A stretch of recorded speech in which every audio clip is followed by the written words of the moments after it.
This is the technical meeting for the 25th Annual Death Valley Open Water Swim Meet and South Carolina Open Water Championships.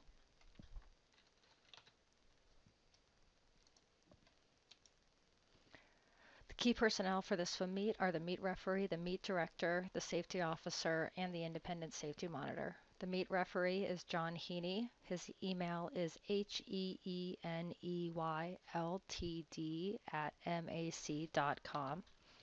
The meet director is myself, Mary Beth Kurz-Edsel, at meetdirector@clemsonaquaticteam.org.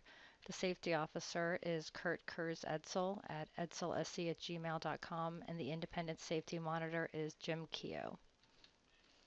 An important aspect of the meet is swimmer identification, and I wanted to bring that to everyone's attention.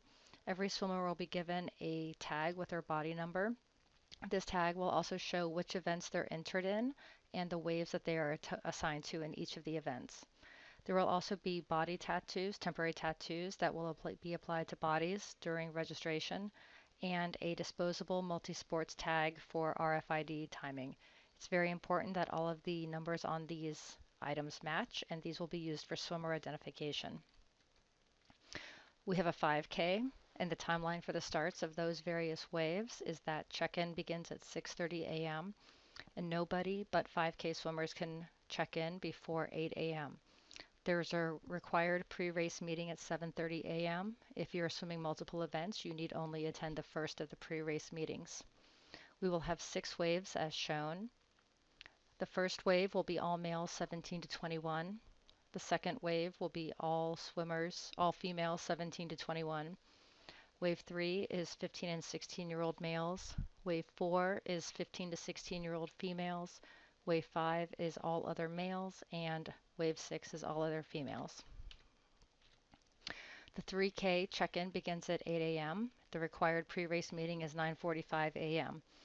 We will start in 4 waves, and these times will not be earlier than shown. Wave 1 will start at 10:15 or later. It will be all swimmers who are 13 or older and in 3 or fewer events. Wave 2 is at 10:20 a.m. and is males 13 and older and in 4 events. Wave 3 is 10:25 a.m. It is females 13 and older and in 4 events. Please disregard the 11 to 12 boys and girls. Wave 4 is at 10:30 a.m. and is all swimmers 12 and under. The 1K check-in opens at 10:30 a.m. The required pre-race meeting is at 11:15 a.m. If you've attended a previous race, you do not need to attend a pre-race meeting, and if you've already checked in, you do not need to recheck in.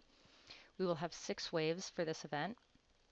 Wave 1 is males 11 and older or 3 or fewer events. Wave 2 is females 11 to 14.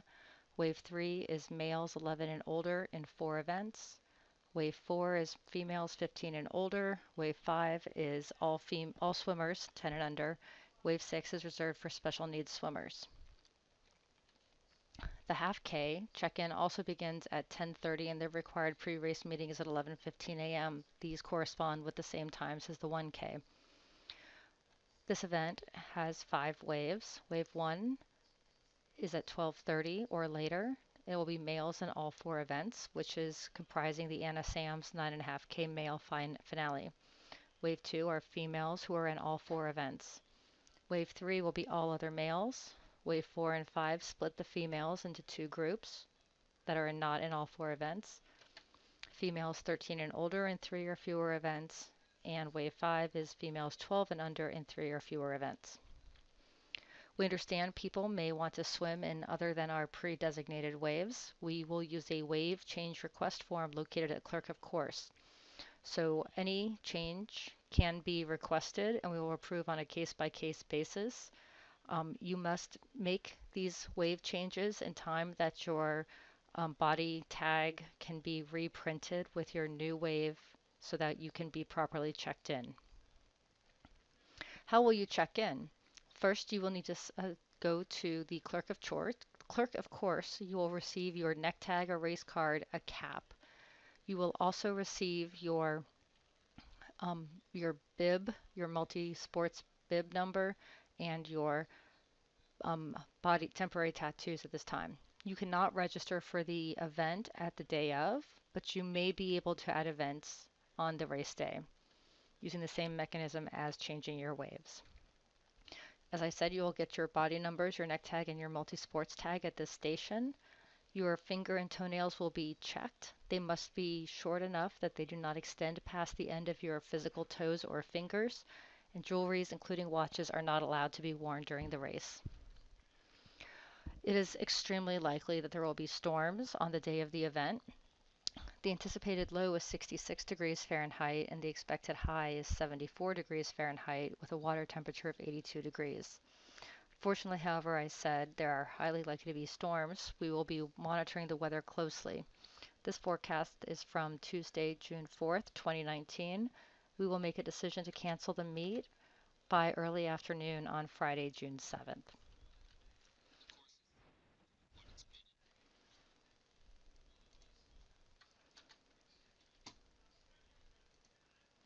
The course is an out and back with a dogleg left turn on the 5K and 3K, meaning that you will turn left if you are swimming the 5K or the 3K. You will do an out and back straight in the 1K or half K. You have to turn left at the 1,000 meter buoy heading out on the 5K and 3K.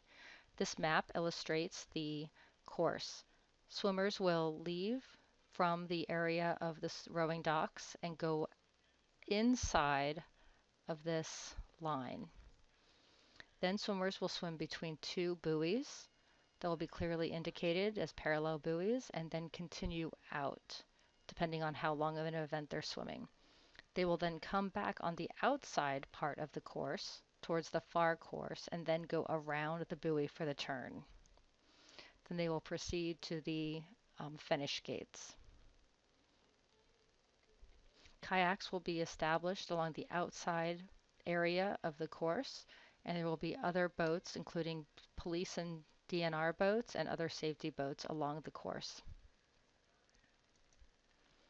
We will do an in-water start.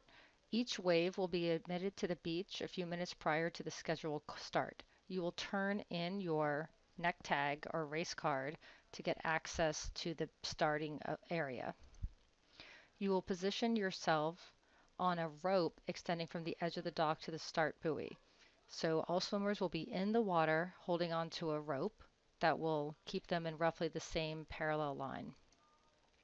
The starter will raise a flag indicating that swimmers should get ready, and then drop the flag and blow the air horn for the start of each wave. When racers finish, you will finish the race swimming through the finish gate, and we will record your order of finish at that point. You will go through the gate and towards the beach. The finishing time will be recorded when you cross the timing mat, which means if you let somebody pass you between the finish gate and the timing mat, their time will be shorter than yours. So you will want to maintain the same relative order from the finish gate to the timing mat. The finish judge will be in the water helping you maintain your order of finish. As you exit the water, you will walk onto the beach. You will go by a table where your entry card or race card will be returned to you. You must pick up your entry card so that we understand that you have left the water. You will then go to athlete hospitality and you will be able to get a portion of a bagel, some oranges, some Gatorade. Unfortunately, swimmers may disqualify. The main things that you disqualify for potentially in open water are different than in a pool meet. The first thing is that you may have an unfair advantage at the start. You may receive aid from a non-competing person in the form of pacing. In the rule book, there are additionally two mechanisms which are not appropriate for our race since it's a non-escorted swim. But you may also do intentional contact with another swimmer or contact which causes interference. Those would give you a yellow flag. A red flag will disqualify you from further competition. If you have two yellow flags, you will be given a red flag. If you cut the course or do not complete the prescribed course, you will be given a red flag. If you pull on any cables, lane markers, buoys, or a buoy line in a intentional fashion, that may be a basis for disqualification. If you receive propulsive aid from anyone in a boat or an escort craft of any kind, such as one of the kayaks, you can be given a red flag. If you push off from the bottom or walk on the bottom, that will give you a red flag. There's further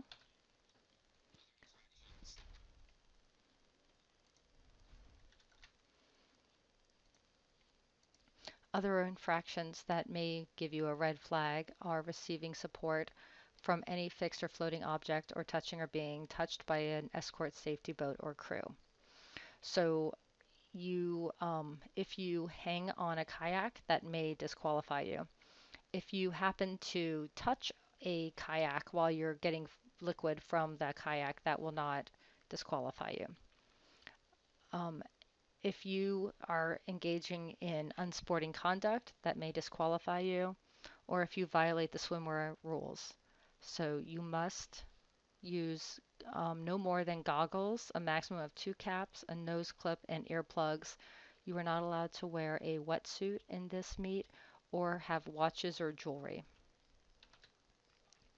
You can withdraw from the race by signaling a safety craft, which will be a kayak or a motorboat, and indicate that you would like to retire from the race. You will then be picked up by a safety boat and taken to the medical station for check-in. If you withdraw from the race, you must visit the medical station before you return to the finish gate to collect your race card. In the event of an emergency abandonment, you will be notified of this by 5 short blasts on the air horn or a whistle, followed by 1 long blast or whistle. In this case, swimmers should immediately swim for shore, exit the water, and follow the route indicated on the course map. Kayakers and boaters will be available to provide further instruction. With caution, proceed to the dike or return to the rowing dock, which is the course start. All swimmers must report to the clerk of course for check-in procedures to make sure that all swimmers are accounted for. In the case of a course abandonment, all of the race cards or neck tags will be at the clerk of course for collection, and the meet personnel will verify that all swimmers have returned to the clerk of course. To reiterate the emergency map, if the course shall need to be abandoned, swimmers will be in the course area. Kayakers and boaters will direct swimmers to the shore. Along the shore, then swimmers will be assisted by meet personnel or wait until they are given further instructions. If you should have questions, feel free to contact our meet referee, John Heaney, at heaneyLTD@mac.com, or myself, Mary Beth Kurz Edsel, at meetdirector@clemsonaquaticteam.org. Thank you.